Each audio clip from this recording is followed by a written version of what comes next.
Yeah. Well, I just like to make comment in response to this idea about decolonizing the cannabis act. One of the things I see is an absolute necessity is that we educate the understanding of the effects and benefits of cannabis.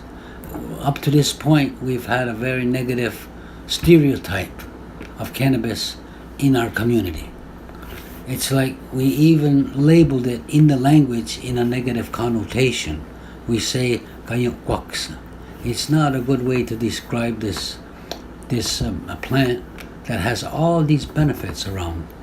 So for us, the Onkwehon people, we need to take some blinders off. We need to look at this in a more holistic, just like we do other plants, just like we do for Onkwehon, just like we do for New Hondes, a strawberry plant. It has benefits to us, not only physical, medical, but spiritual. To me, cannabis can contribute to a spiritual well-being in terms of calm, in terms of peace of mind, in terms of, it's not an artificial thing, it's just, it'll help you get there, I think. And I think a lot of people are absent in their life. So that's the first thing I would say is that the government, or at least the naysayers, have spent a lot of time telling us all the evils about this thing, and we haven't really heard an intelligent explanation. The second thing about jurisdiction and about authority is there's two things I want to say about that. One is that for about 2 years now, in Aguzasne, there's a group of people who wanted to go to the jurisdictions outside and request a cooperation, request a license to grow, to make a grow up. And some of you are familiar that Aguzasne is a really difficult geographical area in terms of jurisdiction. We've got three provincial authorities that affects us, our lives immediately, and 2 federal jurisdictions because we're always on the border. Whatever we do has to do with immigration. So you have to have Ontario and Quebec and New York. And when this first proposal was presented about 2 years ago at home to an well-organized group of people, they weren't hiding behind the trees. They were right up front and saying, we want to make a proposal to the community. They went door to door. They asked people what their opinions are. And basically they got shut down because of the overland jurisdiction. So I think they're still trying to formulate parts of it, but they weren't very successful because of the stigma of the conservative understanding of cannabis. And then about 3 years ago, there was this great big news broadcast in our area where this, I believe it was, there was a chocolate manufacturing place in Smiths Falls, Ontario. And they had this big factory, and they were making all kinds of chocolate bars, and I think it was Kraft. And all of a sudden, this company, Kraft, was going to move their operations to somewhere where the labor wasn't so high. So I think they moved to Ohio or something. So they left this great big complex, this new building, and they just left it. So the government was trying to figure out, they're always wanting to tax, and any kind of operation. So a couple of corporations, they went and acquired this building, and they have a fully functioning legal grow operations there, and they've only been there a year and a half, and now they're requesting the area to triple the size of their operations. So in a year and a half, they want to triple the physical size of their operation. What does that mean? That means somebody is buying into their idea. So this medical prescription for the use of this healing power has been commercialized, and it's exactly what you're talking about. It's the corporations. So what does it mean for you and I? Well, like you say, they're gonna monitor this closely. They're going to look in everybody's backyard. They're going to look on everybody's canopy. Because they're going to want to control it for the purpose of taxing. That's the whole purpose that the government is going to want to do with cannabis is how can they tax it. Because that's the same thing they did with cigarettes. You know, they make a lot of money on cigarettes, and yet for the Indian people, well, that's contraband. Because they couldn't figure out a way to tax us in the cigarettes, they called it contraband.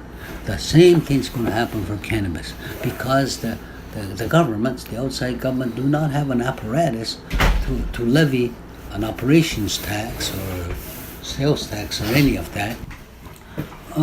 Because the Longhouse people at home, we were developing a proposal to do a legal grow up, and we had people interested.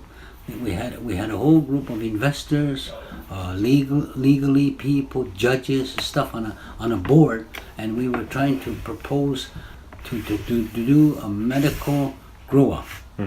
So we had come a long way in our development. But the people that were supporting this or financially were going to invest in it, they needed a letter from the federally recognized tribal council of Onkwehon, to just simply say they're going to be hands off and they're going to allow this to happen. That we are going to be responsible. We are going to regulate. We are going to give all the reports and all the activities. So we went to them. We wrote a letter and we said here's our intentions, and we addressed the tribal council. I personally was there and I said, look, here's our intent. We're not asking you to do anything. We're just asking you to let this flow as a project of community members. This is a community-oriented project.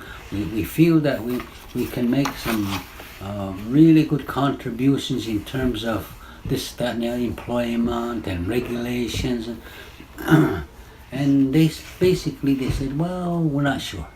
We don't know. We have to contact our lawyer. So, but what we knew and they didn't tell us is they already had their own proposal. They had already designed a project for them to do the very thing that we were talking about, but they were not as advanced as we were in terms of where's the money going to come from, although they have their own money, So basically they said, well, we don't know. We have to talk to our lawyers and stuff like that. So it got to their lawyer and they basically badmouthed us. Their lawyer just didn't have any use for us. They attacked us personally and they attacked the project. And then this woman lawyer that the tribal council had retained is a long historical anti-traditional people point of view. So we said in the second meeting, we said to the tribal council, why don't we let the lawyers talk to each other about this, and us will wait until they come to some understanding. And our lawyer, we told the lawyers responsible for us to try to get a hold of so and so and so and so. She wouldn't answer his phone calls. She avoided him and avoided him. Finally, they got together and in no uncertain terms, no, this ain't going to happen. Well, I'm going to do everything in my power, including the prosecutory district attorney, to stop this project. Didn't have anything to do with that. The fact that the tribal council was already developed, they just didn't want Longhouse people to have any kind of a socio-economical development. They saw it on the wall. So it got kiboshed. It was a legitimate. It was a. We had reports. We had development. We had our people had research. There's a group in Wisconsin, an Indian tribe that was already had a grow up and had issues. There was some in Oregon. We were in contact with all these people. We did our homework.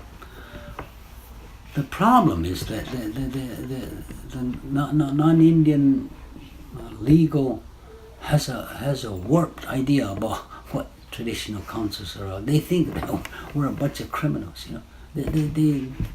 they linger to prosecute people like myself because of my affiliation with Ludino Shunit and the Ludis Karagat.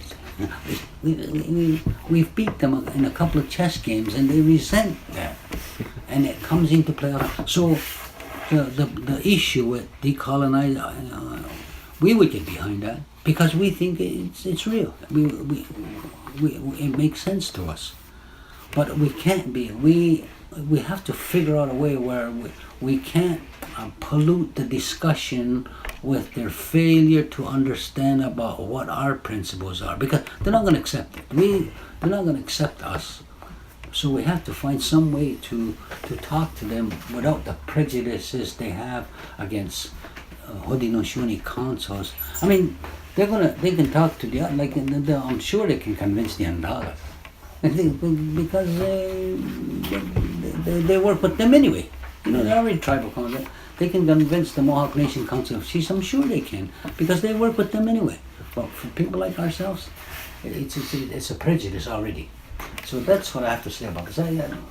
I believe that we should push this because we've had people come to the Longhouse and they have explained to us that the chemical dynamics of cannabis.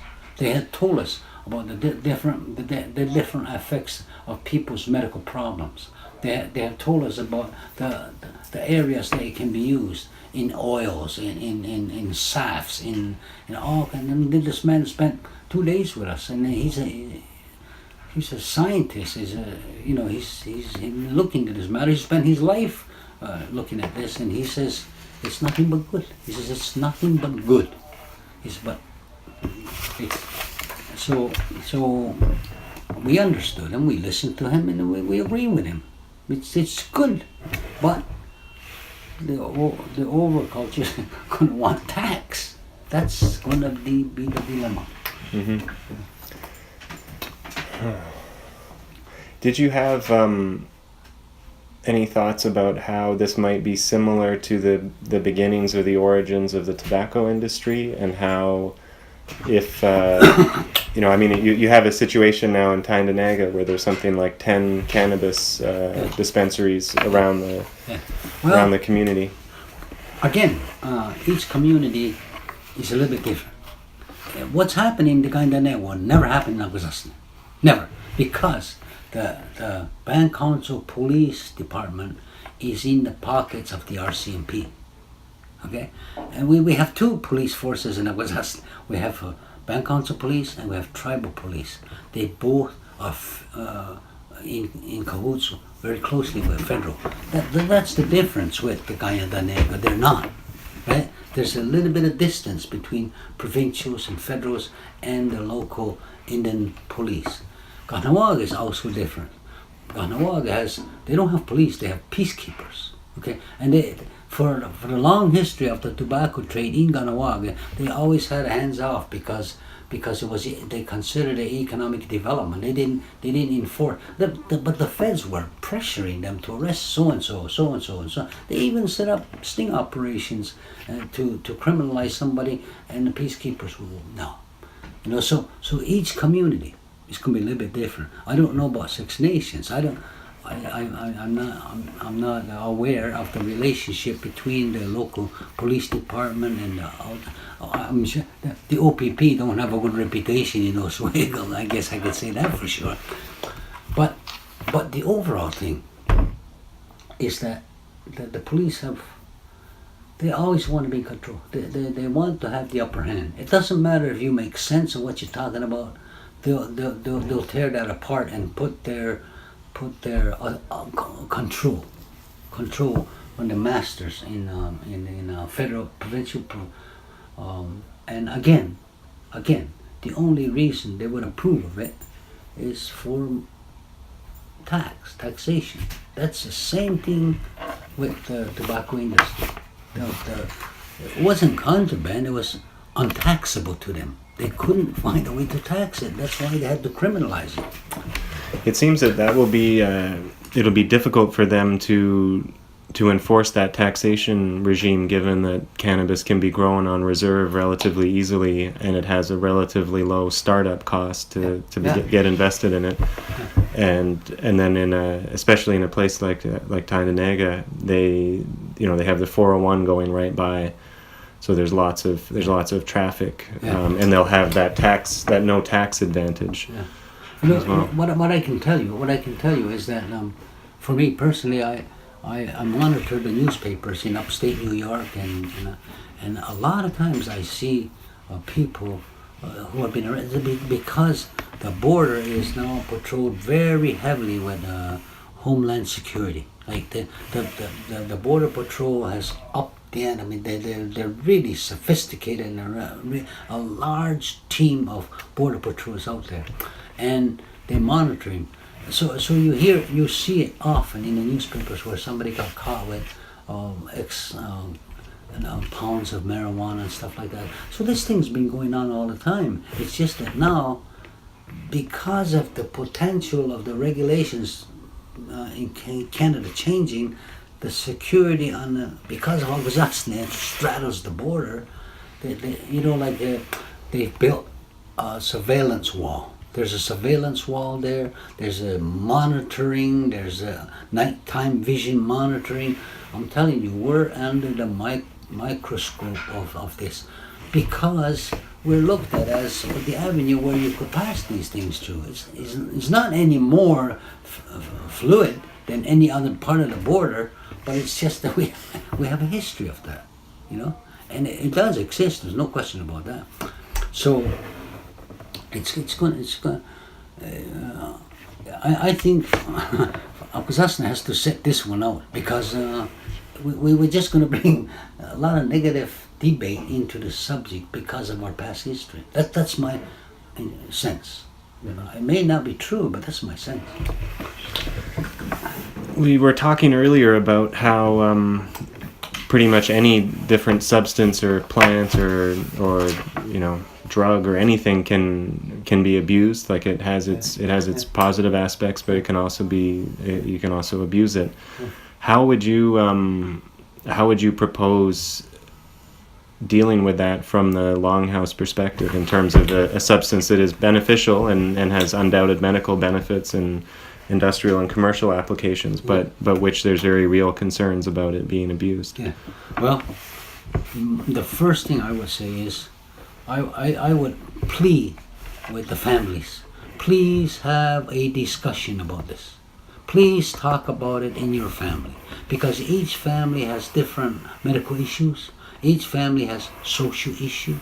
Each family has behavioral issues, and it's unique and different families.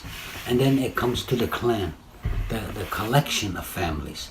We need to have a discussion in our community as to the benefits, but also some people have this lower tolerance of addictedness and misbehavior and abuse of this medicine. I call it medicine, So that's what I think would be critical for us, is that we have a very healthy discussion about the whole question. A lot of us are in the dark about it. A lot of us have heard bullshit about it. We've heard all the negativity of it, even out of the Catholic Church, So some of us have to filter through this information that we have in our mind, and we need to listen to the young people, what they think about that. Okay? That's what I think about it. It's if Canada legalizes it, then it's going to fall upon us. What's going to be our position? Because to us it should be free. The use of it should be free, but respectful use of it should be available. Right. Because I guess in a sense, it's really, you got to not only respect the plant, but you also have to respect yourself in terms of how you're using it. Exactly. And if there's I think there's a lot of conditions of colonialism and poverty and racism that make it so that people don't respect themselves or don't prioritize themselves or don't think about themselves in a healthy way. Yeah. I say I can just see it where it could be rather disruptive to dysfunctional families. Mm-hmm. It would just add on to the issues. But then on the other hand, it could be so helpful. I mean, I had a sister who fought cancer 3 times. Okay, and her greatest on her dying times, the last 3-4 weeks, her greatest feeling is if she could puff on a marijuana to relieve her pain for a few minutes. This is on her dying bed. Right? My own sister said that. She said it in our language to me. So how can that be not good for some situations? This is what I have in my mind. This is the prayer of thanksgiving I have for her moment. I don't use this stuff. I don't. But I know people who do, and I know it benefits them. So don't take it away from them. I'll make it available for them to be relieved. Not to add to people's painful existence. Could you just say the name and the language again for that's been used to describe cannabis? And is there another word or phrase that you would prefer or that you would recommend? Well, like I say, the negative thinking people call it ganyakwaksa. That's the common. That's what anybody who speaks in the language, that's what they call it. And it basically translates to bad tobacco. But we would say onukwa. Means medicine, just simple medicine. It's just a natural medicine, natural element of medicine. Onukwa. Mm-hmm. But everybody, back home, and everybody talks about it. So why do we call it kaingoksa? It's not a good way. Like you're discriminating against this thing before you even know what you're talking about. Sounds like wacky tobacco. That's exactly it. Yeah, exactly. Yeah. And the people who use that don't know. They really don't know. They've heard from somebody. They've heard from the local police or heard it from social workers who don't know what the hell they're talking about. People who working in addictions, they don't know what they're talking about, but they call it kaingoksa. They don't know.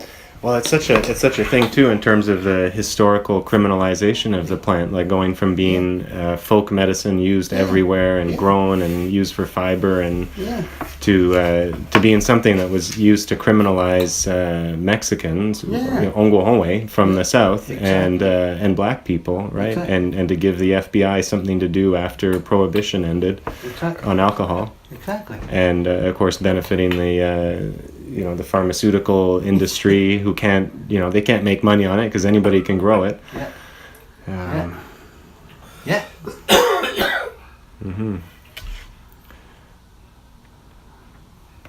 It's a big topic. Mm-hmm.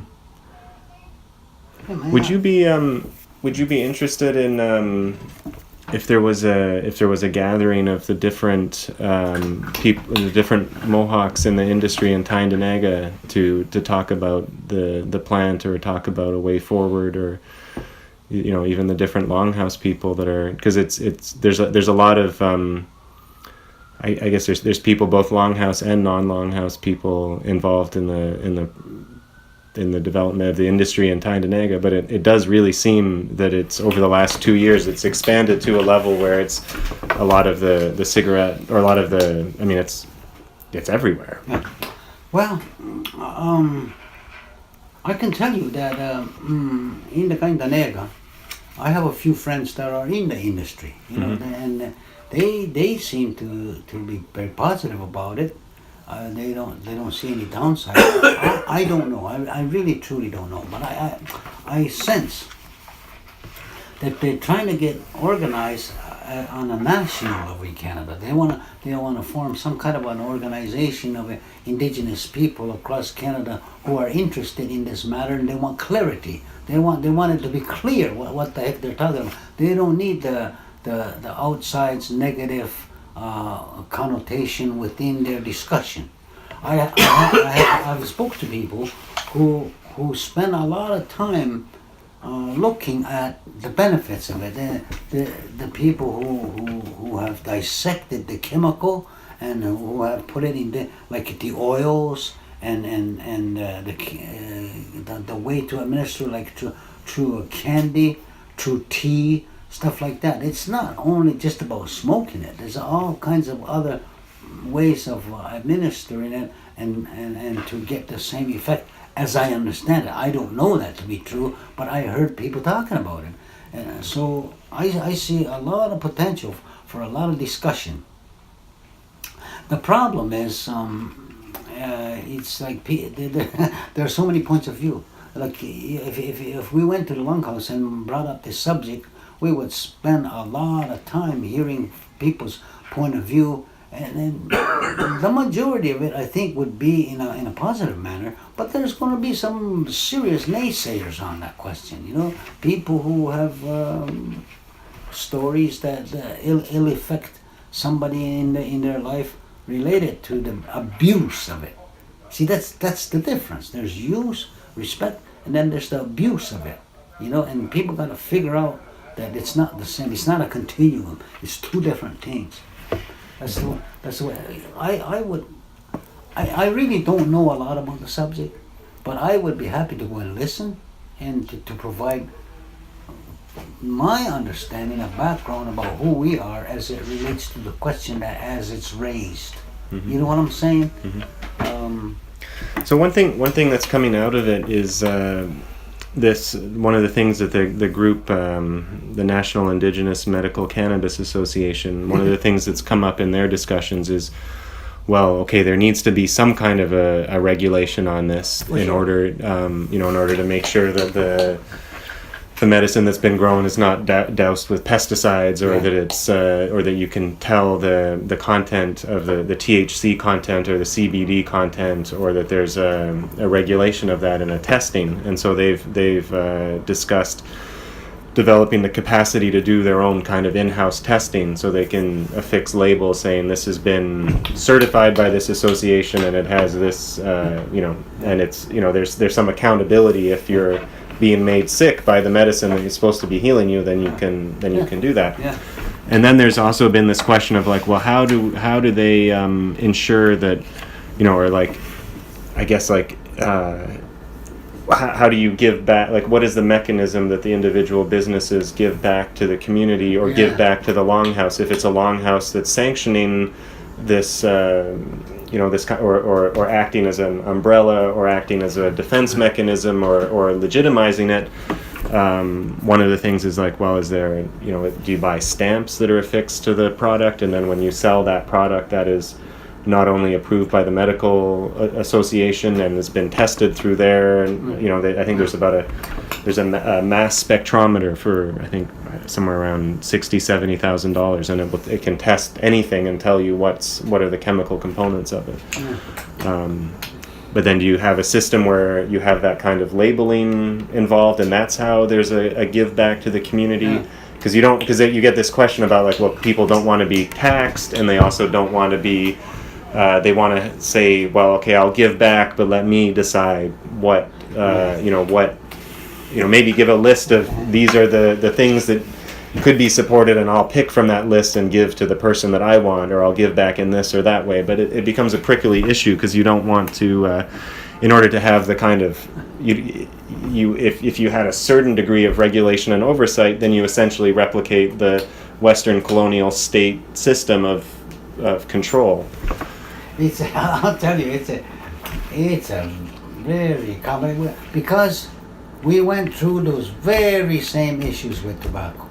All of the things that you mentioned, regulatory and monitoring, community benefit, all those things.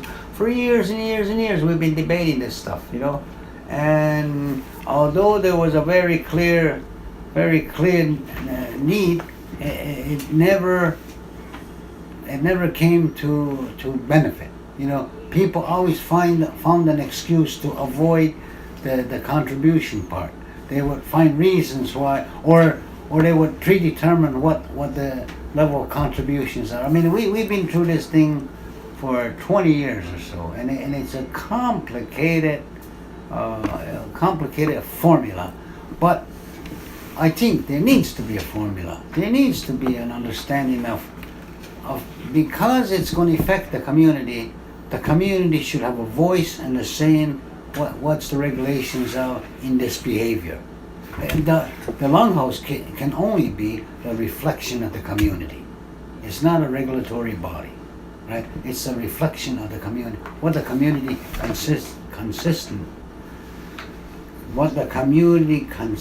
consistently would require. You know, that's all I would say about that. It's and you know, as Haudenosaunee people, we have already certain guidelines and we have principles, and it's really clear, right? For the Haudenosaunee people. But what about our relatives, the Algonquins? They don't have that kind of like a format. What about the Crees? You know, how are we going to be able to get them to agree on consensus when they haven't? They probably had that before European contact, but to them consensus, they would say, "What the hell are you talking about?" Right? So when you're looking at it from a national perspective across the board for Indigenous people, it's going to vary a lot. You know, so Haudenosaunee, I think, has a quicker chance to adapt to it. But we've been involved with it for a long time with tobacco. You know, and we've seen this picture before. So what was the best case scenario with tobacco? Like, how was there a time when, like, especially when the industry was beginning, that the contributions were coming into the Longhouse, and how was that done? Yeah, basically, what had happened when they first started, it was the wholesalers that came to the Longhouse and said, you know, we're in this business, and we would like to offer some kind of a contribution related to our distribution, and we want to be able to set it up so that somebody will accept the contribution and recognize it as what it was for. Okay, and it started. The people came there and they would contribute. But what happened inside our own organization, inside the Longhouse, we didn't have the control mechanism. We didn't have the proper authorities to monitor it. People started raising the price of the contribution without talking to the wholesalers, and then they took offense to it. So we don't mind the increase, but could you tell us ahead of time? And what is it for? Why do you want 11 cents instead of 10 cents a carton? Stuff like that. And that's how it fell apart. Individual greed. That's what it was. So that's all it was, and we lost it. Later on, they organized themselves into what they come to know it as the Convenience Store Owners Association. This one was more widely happening. There were more cigarette stores, and the Convenience Store Owners Association decided they're going to make certain contributions. They're going to make a contribution to the tribal council. They're going to make a contribution to an organization to defend the community against taxation. It was called the Mohawk Anti-Tax Steering Committee. They're going to make contributions for charity. And then, on top of that, they were going to make their own individual contributions to projects that they sponsored themselves, like the Volunteer Fire Department, the lacrosse team. These people were very happy to contribute, but it was under the umbrella of the tribal council. And that fell apart because one particular individual got elected to the tribal council, and he kiboshed everything. Jim Ransom. But basically, he said, no, everything belongs to the tribal council. The tribal council does not have any authority to tax anybody. That's not one of their authorities. But he made that assumption, and that's what happened. It fell apart. It's our own governances that's not equipped to deal with. There's no checks and balances as to what our tribal leadership is willing or capable to do. So that's what happened. And Each community is different. I don't know other communities, but I'll tell you, in Aguasasne, there was a lot of benefit. There were a lot of people were successful in developing projects and stuff like that simply by asking for contributions from people who were in the industry. You know, mostly lacrosse teams, athletic organizations, even establishing like cancer fundraising foundations, diabetes fundraising foundations, all kinds of medical issues. The clinic got money from the contributions, and they were able to buy medical equipment that the federal government was supposed to supply, but they never did because of bureaucracy, you know. So a lot of things happened in Aguasasne that's off the record. It's not known to everybody except those that were part of it. A lot of good stuff came of it, but most of it didn't. A lot of the because after the wholesalers, then came manufacturers. People started making the cigarettes.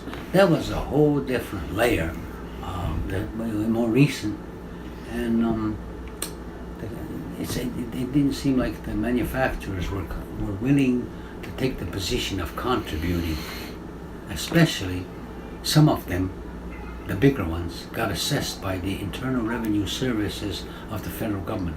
They were assessed in tax and they capitulated. They signed off to IRS in the American side, and today they pay federal tax for the manufacture of cigarettes in Aguasasne. Complicated. Yeah.